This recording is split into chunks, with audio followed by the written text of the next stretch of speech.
Existe, existe um canal no YouTube, irmãos, que eu recomendo sempre aos meus alunos de inglês, né? Então,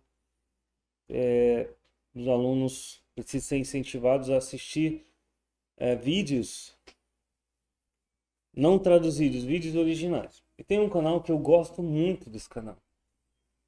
É um canal de um rapaz, ele já tem, esse canal tem muito tempo já, mais de 10 anos. E ele começou um trabalho. Eu nunca fui muito a fundo para pesquisar a respeito das convicções, mas ele é um cristão, ele fala como cristão, ele age, né, e ele visita crianças, pais e famílias que têm doenças raras, doenças raríssimas.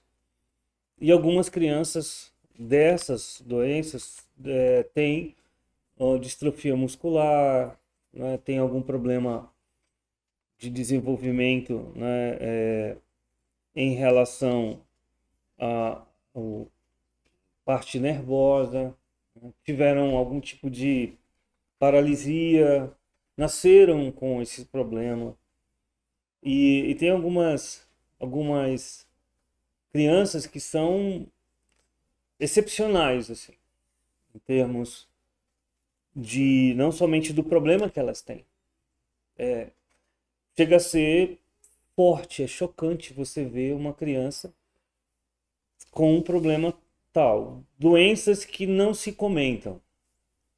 Então eu sempre recomendo para os meus alunos de inglês, olha onde você pode ir se você tiver interesse de servir a Deus. Você pode aprender a lidar com doenças raras. E, e dentre essas tem uma menina que se destaca muito, né? Hoje essas crianças que ele visita que ainda estão vivas, tem um tempo médio aí de 30 anos, né, para elas viverem. Algumas das crianças já são maior de idade, já tem 20, 21, 22 anos, mas continuam agindo como crianças. Eu lembro de uma menina chamada Avery, e ela tem uma paralisia, mas ela sempre está sorrindo, né? E o pai e a mãe dela dizem assim, ela é um anjo na nossa vida, porque ela sorri de manhã, quando ela acorda, ela fala sorrindo, e tudo que ela transmite para nós é alegria. Ela não anda, né? Ela fica numa cadeira de rodas. E eu estou falando isso, irmãos, porque para nós é difícil, né? Nós, como seres humanos, é difícil olhar para alguém que não tem condições físicas de melhorar. Nós não temos o poder de fazer alguém que tem um problema sério assim voltar, ou digamos, melhor dizendo, né, ter uma vida normal. Uma criança que nasce com um problema e ela não se desenvolve, então nós não temos esse poder. Nós não temos essa capacidade de dar essa saúde às crianças e a gente vê muitos casos assim. A gente vive uma realidade que muitos pais acabam abandonando os filhos. Por que que eu menciono esse canal? Porque ao contrário, os pais abraçam as crianças e cuidam e amam e trabalham, e às vezes as crianças precisam de tubo para respirar, de cada momento a mãe tem que estar 24 horas monitorando, porque senão ele pode engasgar. E não está muito longe de nós, tá, irmãos? Aqui na cidade havia uma família, né, que o neto nasceu com um problema. Então a gente via, você lembra que a gente via o bebê, né? Quase 9 anos grande, e ele com aparelho, e os pais ali 100% é, focados ali no cuidado com ele. Depois, essa doença, né, até se desenvolveu num filho mais velho, depois no próprio pai, e assim, é algo genético. Nós não temos o poder de mudar isso. Fisicamente, não. Mas há uma diferença na questão espiritual, porque nós podemos crescer. Espiritualmente, nós podemos nos desenvolver. espiritualmente nós podemos amadurecer. A diferença é não querer. Fisicamente, nós não temos poder. Espiritualmente, a gente lida com não querer. Eu não quero. E quantas vezes, irmãos, nós precisamos ser confrontados com Provérbios capítulo 1, versículo 7, que é o nosso versículo-chave. Provérbios capítulo 1 e o versículo 7, que nos fala do desprezo à sabedoria de Deus. Desprezar a sabedoria de Deus é desprezar o crescimento, o desenvolvimento e o amadurecimento espiritual. E permanecer como uma criança espiritual, como um bebê espiritual a vida toda. Não faz sentido. Porque nós temos as ferramentas necessárias, a palavra de Deus, o Espírito Santo, o cuidado de Deus. O temor do Senhor é o princípio do conhecimento. Então, se você teme a Deus, você tem ali o início do seu conhecimento. Nós tememos a Deus a partir da nossa conversão. Os loucos desprezam a sabedoria e a instrução. Vamos orar mais uma vez? O irmão Wellington pode orar dessa vez para o nosso estudo? Vamos orar?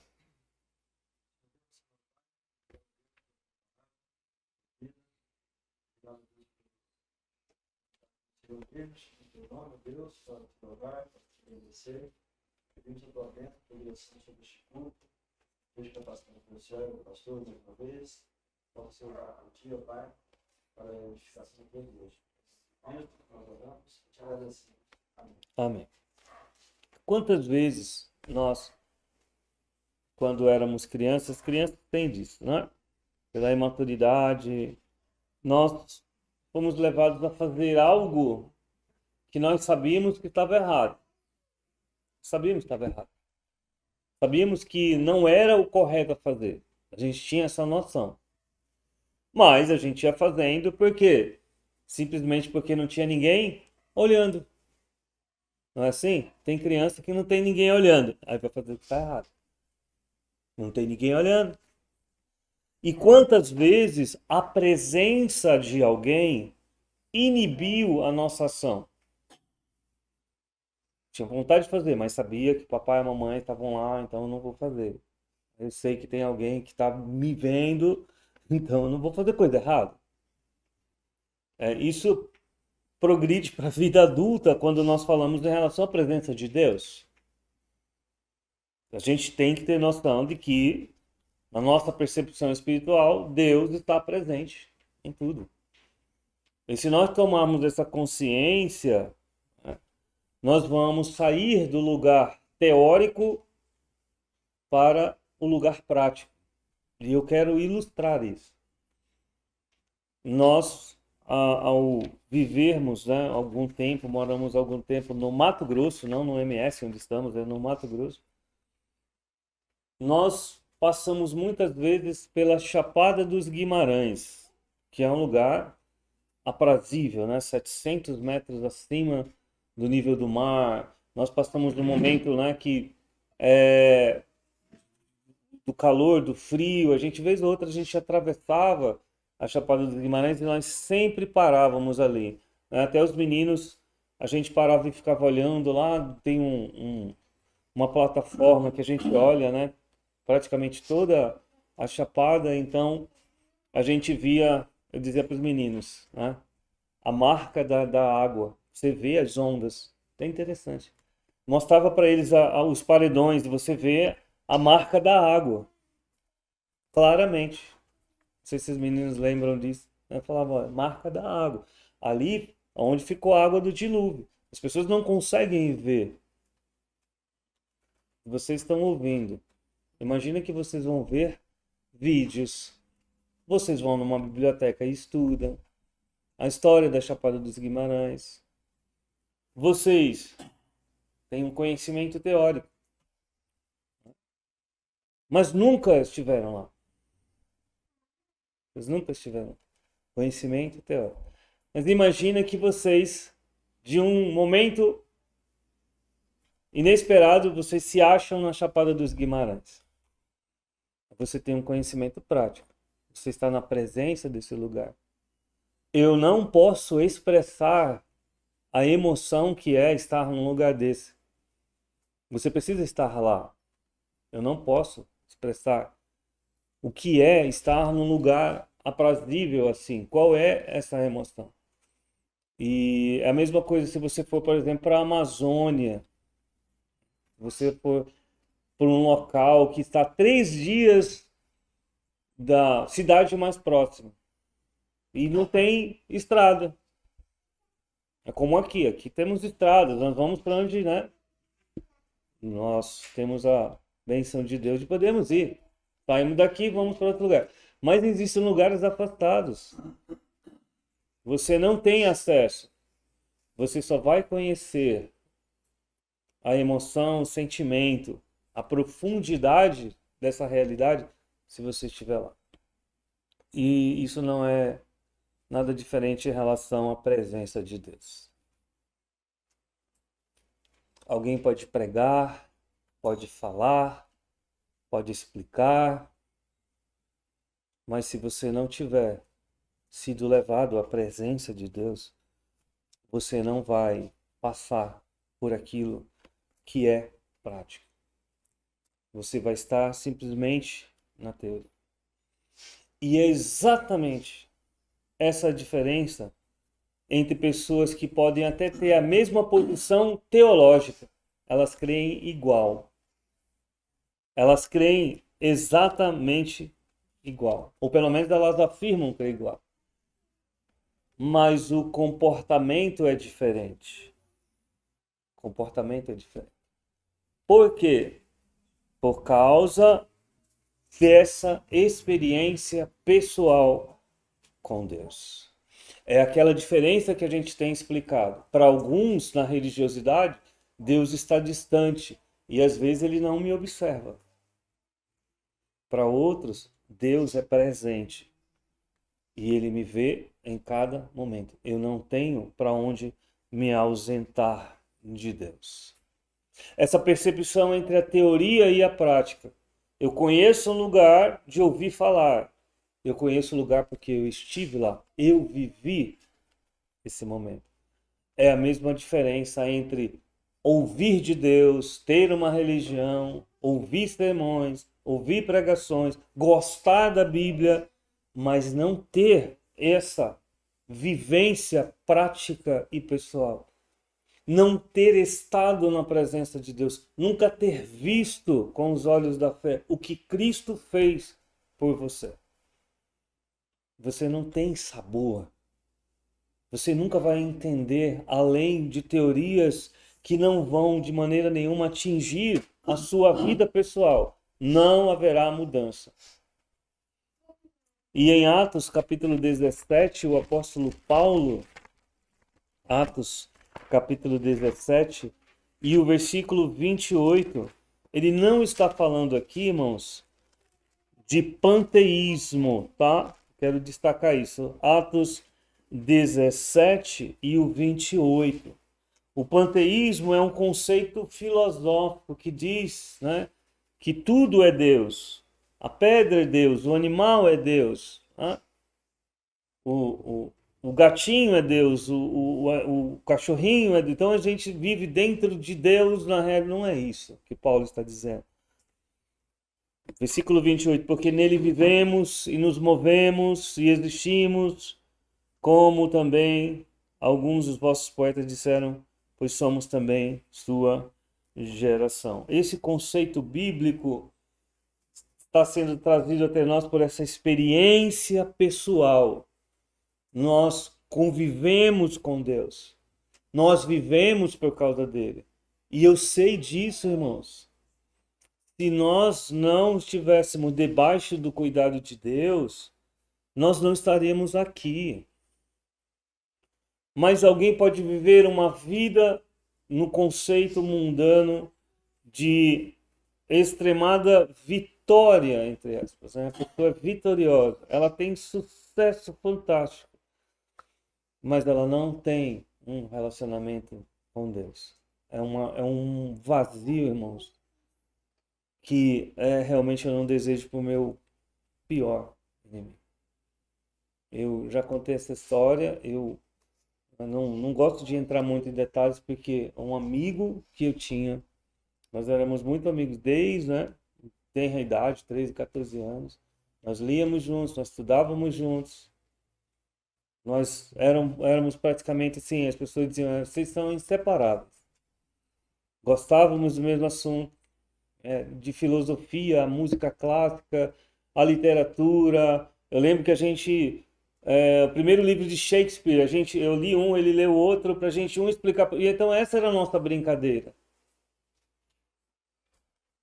E chegou um momento que ele disse: olha, eu sei que eu vou para o inferno, eu vou aproveitar enquanto eu estou aqui. Eu sei que eu vou para o inferno, então eu vou aproveitar. Foi nesse momento que a gente se separou, porque eu disse: eu não aceito que não haja uma resposta. Quando Deus me converteu, eu procurei, ele não aceitou conversar. Como muitos não aceitam, né? Zombou até, né? Tio, absolutamente normal, isso vai acontecer muito. E morreu aos 38 anos, porque pegou uma gripe, o remédio não fez efeito, virou pneumonia, virou tuberculose, os remédios não faziam efeito. De uma vida dissoluta que ele levava. Ele não quis. A gente não pode forçar as pessoas. As pessoas não querem. É preciso Deus agir. Mas quando Deus age, irmãos, vamos ver algumas ilustrações, Gênesis 17. Quando Deus traz à vida da pessoa um efeito prático, irmãos, as mudanças são maravilhosas. Gênesis capítulo 17 e o versículo 1. Quando nós vemos, vamos ver alguns exemplos, né? Gênesis capítulo 17, veja aí o versículo 1. Sendo, pois, Abraão da idade de 99 anos, apareceu o Senhor a Abraão e disse-lhe: eu sou o Deus Todo-Poderoso. Olha que coisa maravilhosa. Anda na minha presença e ser perfeito. É o primeiro elemento. Eu sou Deus Todo-Poderoso. Abraão, qualquer que seja a sua opinião sobre mim, que você teve até agora, aos 99 anos, você precisa entender que eu estou olhando para você. Eu estou ao seu lado. Essa aplicação prática não traz implicações morais. São os resultados de crer. E o resultado de você crer nisso, crer que Deus está com você no trabalho, na escola, na vida pessoal, dentro de casa, na igreja, o resultado é uma vida de obediência. Uma vida que se move. Nós não estamos falando de idade, tá, irmãos? Aqui. Os jovens, eles têm mais tempo, digamos assim, né? Eu até hoje penso, né? Como é verdadeiro a Bíblia falar, né? Quando fala assim para os jovens: olha, creia em Deus, porque o tempo passa rápido. Aí vem a idade, e aí você já... Irmãos, quantas pessoas eu já encontrei em igrejas que se converteram numa idade mais avançada. E eles falam: eu graças a Deus que me salvou, mas lamento tanto que eu não fui... Eu não atentei, não fui mais... Irmão, Deus tem o seu tempo. Porque os jovens têm esse ânimo, esse dinamismo de serem usados. Mas isso não quer dizer, irmãos, que a gente não pode mudar e aprender a mudar em idades mais avançadas. Gênesis capítulo 22 e o versículo 2. Nós temos que temer a Deus e saber que Ele está conosco. Mas Gênesis 22 e o versículo 2 nos lembra que Abraão teve que passar pela prova de fé prática. E disse: toma agora o teu filho. Deus provou a Abraão, diz o versículo. Teu único filho, Isaque, a quem amas, e vai à terra de Moriá e obedece-o ali em holocausto sobre uma das montanhas que eu te direi. Abraão, Abraão, eu sou Deus, você é criatura. Quem você ama mais? Quem você ama mais? Qual o seu nível de obediência? E nós lembramos da história. Nós lembramos. É uma prova para crescimento. Abraão, com uma idade avançada, estava sendo provado. E é interessante que Deus, evidentemente, está provando ele aqui, né? Ele diz aqui no versículo, veja o versículo 12: não estendas a tua mão sobre o moço e não lhe faças nada, porquanto agora sei que temes a Deus. Você teme a Deus? Se você entende isso, nós vamos passar por provas. São provas reais. Provas da nossa vida sendo confrontada com pode ser a mudança social, estrutural, cognitiva, física. Irmãos, nós envelhecemos, as coisas não ficam iguais. Você não vai ter a mesma capacidade hoje, os que são mais velhos, né? Do que você tinha aos 16. Não adianta fugir da realidade. Nós não somos mais adolescentes. Mas Deus vai permitir que nós passemos por provas. Provas diante deste mundo, que vê a nossa fé com um olhar de deboche, de desprezo, e que anuncia isso, irmãos, aos quatro ventos. Isso não deve tolher nossa necessidade de amadurecermos em viver uma vida prática. Ah, não, já sou muito velho para isso. Negativo. 99 anos. Ainda estava sendo provado. Gênesis capítulo 39 traz outro exemplo a respeito de provas práticas, de entender que se está na presença de Deus. Gênesis capítulo 39 e o versículo 7. Nós vemos aqui que José estava na casa de Potifar. E versículo 7 diz que aconteceu depois dessas coisas que a mulher do seu senhor pôs os seus olhos em José e disse: deita-te comigo. Porém ele recusou e disse à mulher do seu senhor: eis que o meu senhor não sabe o que há em casa comigo, e entregou em minha mão tudo o que tem. Ninguém há maior do que eu nesta casa. Nenhuma coisa me vedou senão a ti, porquanto tu és sua mulher. Como, pois, faria eu tamanha maldade e pecaria contra Deus? E aconteceu que, falando ela cada dia, que a ideia é todo dia, tá, irmãos? Todos os dias ela ia lá e ela instigava José e ele não dava ouvidos. É uma tentação que vem, né? E se encerra uma coisa, mas todo o dia. Nós sabemos a história, vieram as falsas acusações sobre ele. Inclusive tem teólogos, irmãos. Pasmem isso, tá? Tem alguns teólogos que dizem, mas José era homossexual. Olha que absurdo, irmão. Que horror. Depois José casa, tem filhos, mas é uma falsa acusação, o texto não mostra isso. Por que que ele não entrou aqui junto com a mulher de Potifar a cometer esse pecado? Porque ele temia a Deus. Porque ele sabia que Deus estava diante dele. Existem muitas passagens, irmãos, aqui na vida de José. Eu quero só nesse capítulo mostrar no versículo 2. Versículo 2 de 39. E o Senhor estava com José. Veja o versículo 21. E o Senhor, porém, estava com José. Se coloque no lugar dele. Não tem igreja. Não tem pastor. Não tem Bíblia. Não tinha Bíblia aqui, tá, irmãos? A Bíblia começou a ser escrita por Moisés. Era tradição oral. Eles conheciam Deus porque Deus se manifestava a eles. Não tinha ninguém olhando fisicamente. Ele tinha autoridade. Ele poderia dizer, não, eu sou, né? Eu sou poderoso, então vou fazer o que eu quero. É o que muitos desejam, né? Ter poder nas mãos para fazer o que quer. mas algo não mudou, irmãos, em relação à consciência dele. Algo não mudou, irmãos, em relação à consciência dele. Algo que ninguém podia retirar dele ou minimizar. A consciência de que Deus estava olhando. A consciência de que Deus estava presente na vida dele. A consciência de que é este tipo de Deus. Deus vê, não de um lugar distante, mas ele está ao meu lado. O que Deus já colocou na sua frente?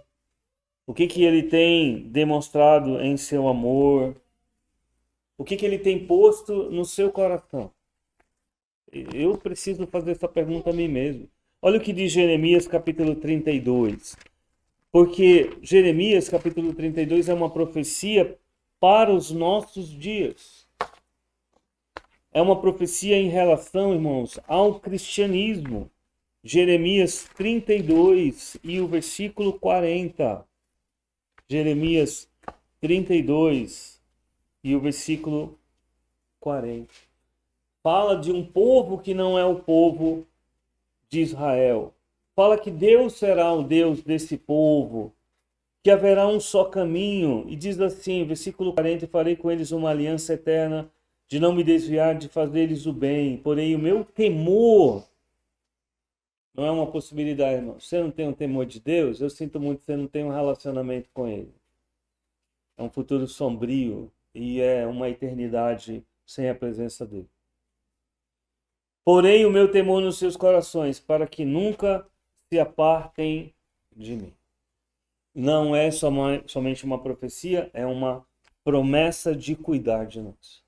Deus colocou o temor no coração dos cristãos verdadeiros, de saber que nós devemos a Ele. E às vezes, irmãos, existem situações que na carne nos fazem desistir, mas algo maior nos diz: continuem servindo a Deus, porque isso é o que o agrada. Isso não é uma necessidade de mudarmos todos os dias, irmãos. Não é uma necessidade de nós nos alimentarmos, crescermos, vencermos com alegria, evidentemente com todos os problemas que nós temos no dia a dia, mas agradecidos a Deus. Até pelas dificuldades. Obrigado, Senhor, porque é nas dificuldades que eu consigo ver o quanto o Senhor tem cuidado de mim. Filipenses capítulo 2, versículo 12. Vamos ver 2 versículos aqui para nós. Filipenses capítulo 2 e o versículo 12. Filipenses capítulo 2 e o versículo 12. Que diz assim: de sorte que, meus amados, assim como sempre obedeceste, não só na minha presença, mas muito mais agora na minha ausência. Que coisa interessante, né, irmãos? Assim também operai a vossa salvação com temor e tremor. Eu já passei por isso, né? Muitos anos atrás, fui visitar uma família e de repente houve uma convulsão dentro de casa. E as pessoas, principalmente as crianças, né, gritavam, diziam assim: o pastor está aí, o pastor está aí. A irmã Eunice olhou para mim e teve aquela confusão dentro de casa, uma correria e tudo mais.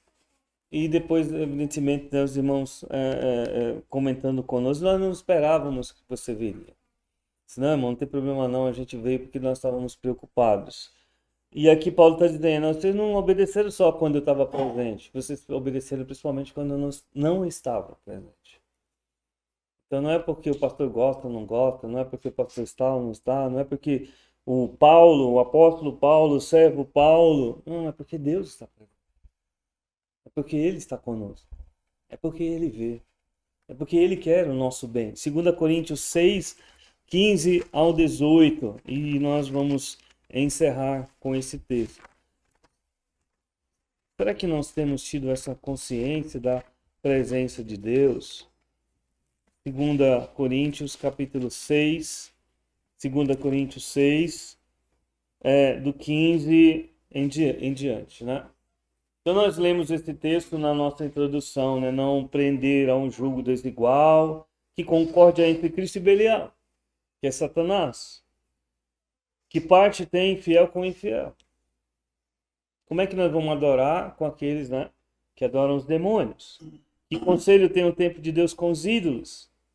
Porque vós sois o templo de Deus vivente. Como Deus disse, neles habitarei. E entre eles andarei. Olha, irmãos. Entre eles andarei. Eu serei o seu Deus e eles serão o meu povo.